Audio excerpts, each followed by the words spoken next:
Rhett made a fool out of himself in Target. I'm Lucy from North Carolina. Let's talk about that.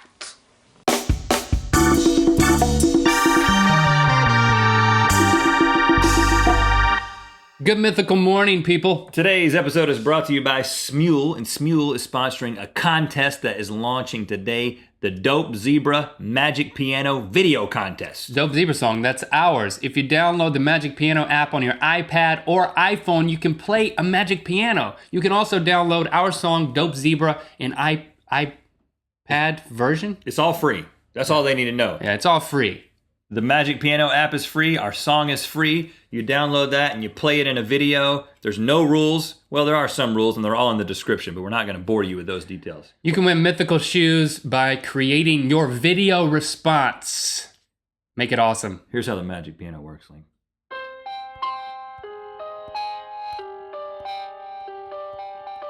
I put on my pants, I put on my pants, I put on my pants, 2 legs at a time, time.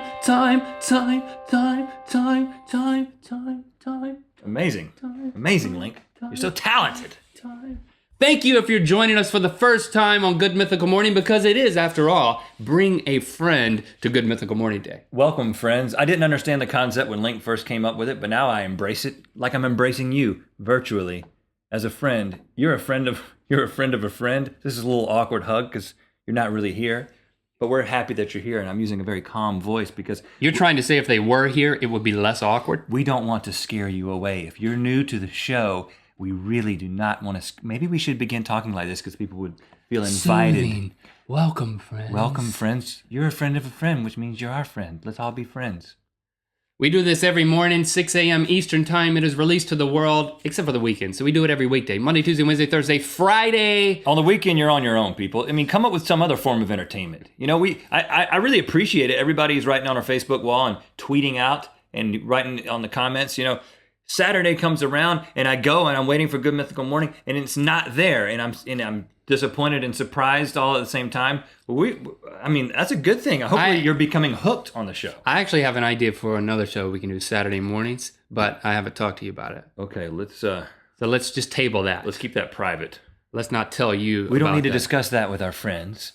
We're still in an adjustment period here. You know what? Everything's constantly changing. Even the show can be morphing depending on, you know, how it goes and what you guys say. Even living here is I feel like we're still in a transition period. Most of you probably already know, you know, we grew up in North Carolina and we were there pretty much our entire lives. And then almost a year ago, about 11 months ago, we made the move to the West Coast. I can't believe it's already been almost a year. I mean, It has been. It definitely, once you get past a year, you can't say, I just moved here. Like, I find myself talking to people. I'm like, oh, I'm new here. But not anymore. You're about to be an official, Los Angelesite? I think they call him an Angelino, Oh, a Los Angelino? which is also my middle name, believe it or not. I thought James was your middle name. Don't believe it because it's not true. James is his middle name, and his son is 7'3" tall. That's sarcasm, people. He's not. You know, I said that in a show the other day, and people were commenting left and right. How is your son 7'3"?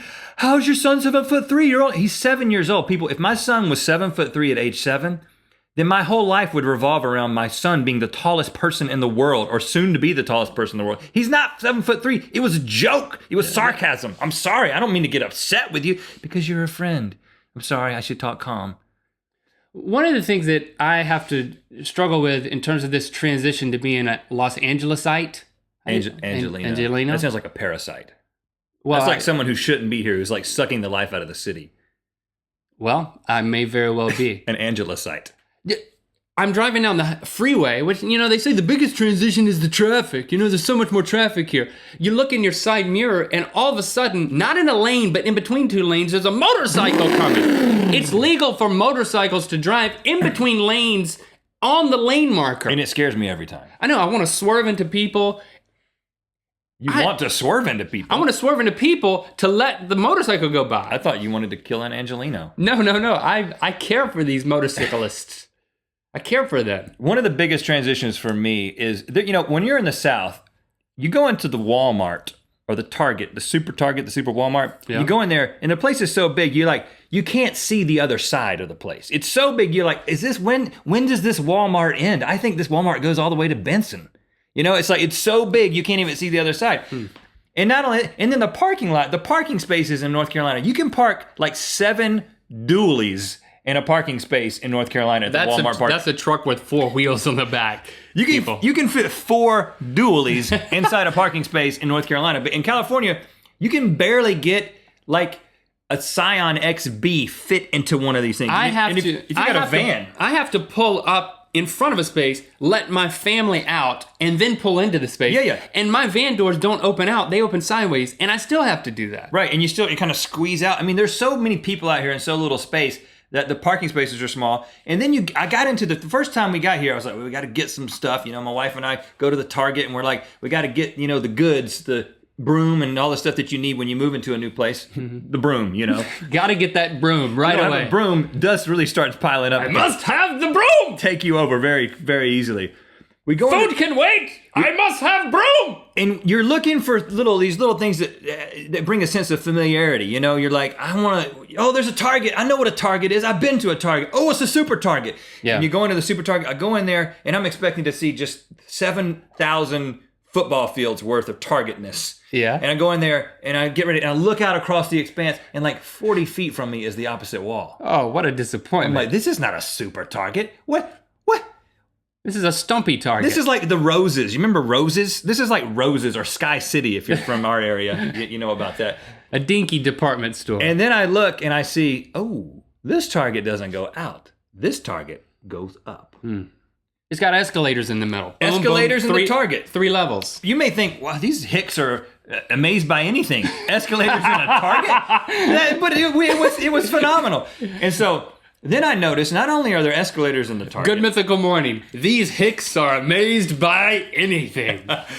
You hit the nail on the head. Not only were there escalators, but I saw people going up on one escalator, and then next to them was their cart full of stuff on another escalator. Like it's like escalator, cart escalator. Yeah, I got some iPhone footage last time I went to the super dinky multi-level Target, so you can see what we're talking about. So I go up to level 3, and I'm just throwing every broom they got. I put it in there. I'm loading up with everything that you need. Extra brooms, mops, you know, cleaners of different sorts. The little rug that hugs the toilet.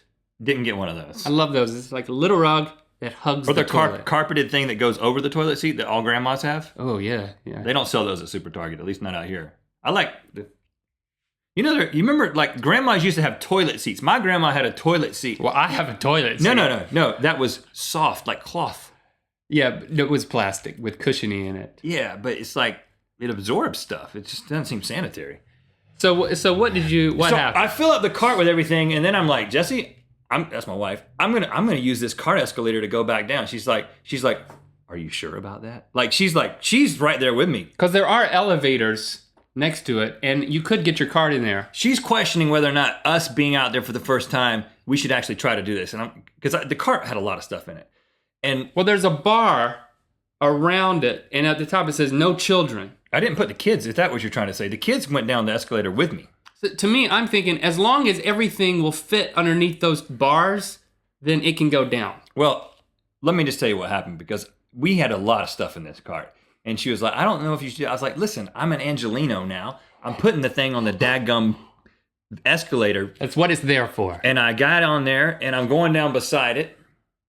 And I look over, and I'm like, this thing is teetering a little bit more than I anticipated. And the next thing you know, my entire cart like bunny hops a little bit and donkey kicks maybe. You know, the back comes up.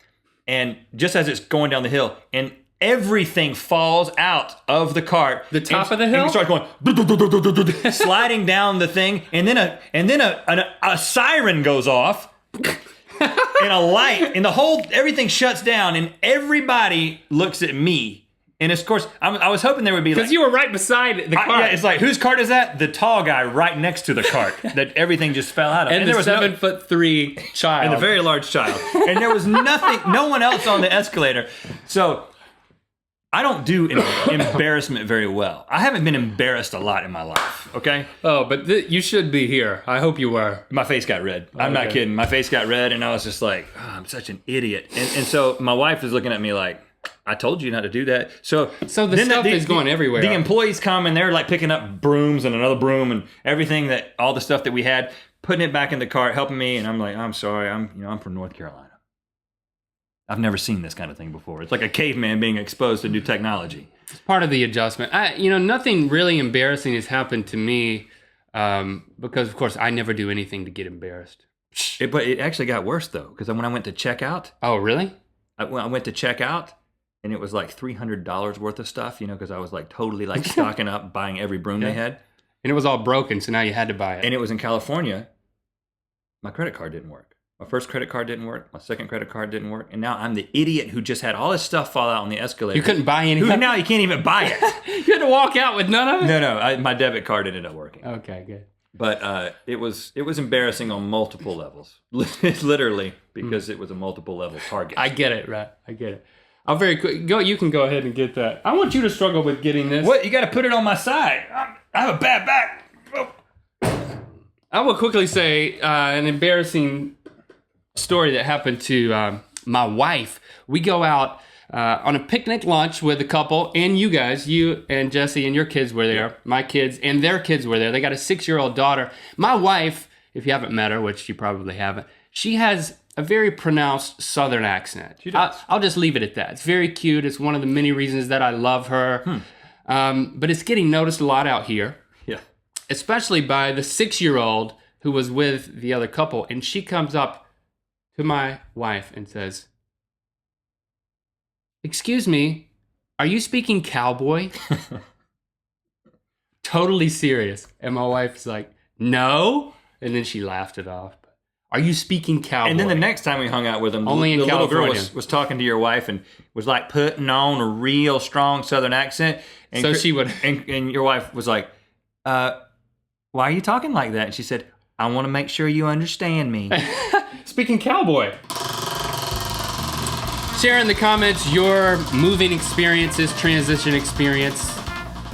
We went a little long today, but hopefully it was worth your while. Hypnotist Link. Hypnotist Link. Let me use your iPhone because I don't really have anything to dangle. Oh, that is very hypnotist. Look at the iPhone. You are getting very sleepy. Especially if you're a friend that's been brought for the first time. You will come back tomorrow and every subsequent weekday morning at 6 a.m. Eastern Time to watch more good Mythical Morning. You're also going out. And you, every time you go to a Target, will continue to overload your cart and make a total, complete idiot out of yourself. The activation word is Broom. broom. Okay, picked it himself.